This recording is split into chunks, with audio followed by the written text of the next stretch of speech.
So mga tol, matapos pong manalo si Abdullah Mason kahapon at madepensahan niya ang kanyang WBO lightweight world title, nang talunin po niya itong si Albert Bell sa pamamagitan ng technical knockout sa round 12. Nagsalita na nga po itong si Albert Bell mga tol sa paghinto ng referee sa laban. Dismayado po itong si Albert Bell.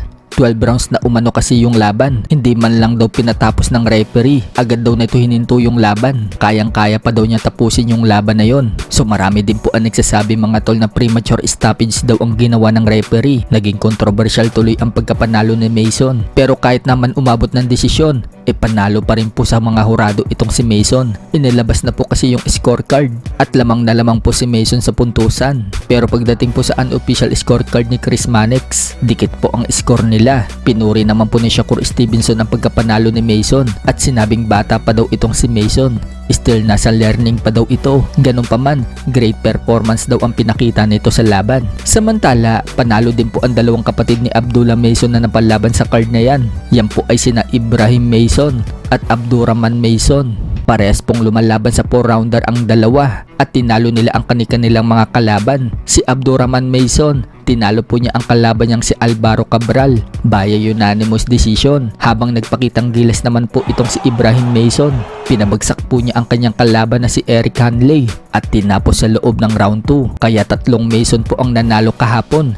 Lap trip naman po ang mga Pinoy fans. Sinasabing panalo daw ang 3 Mason. Ang Tagalog kasi ng Mason, Mason. Kaya sinasabi ng mga Pinoy fans, panalo daw ang 3 Mason. Sa kabilang banda naman mga tol, na boring at nakatulog po si Timothy Bradley sa laban ni Bruce Carrington. Kahit po kasi nanalo si Carrington via unanimous decision dito kay Rene Palacios, hindi po bumilib si Bradley sa pinakita ni Carrington. Na boring ito sa performance ni Carrington at nakatulog. Maging si Terence Crawford at Sean Porter, ine-expect daw nila na magandang laban daw ang ipapakita ni Carrington, pero dismayado din sila sa performance ni Carrington. So hindi nga lang po sila ang dismayado mga tol. Usap-usapan din po kasi sa X ang hindi magandang performance ni Carrington.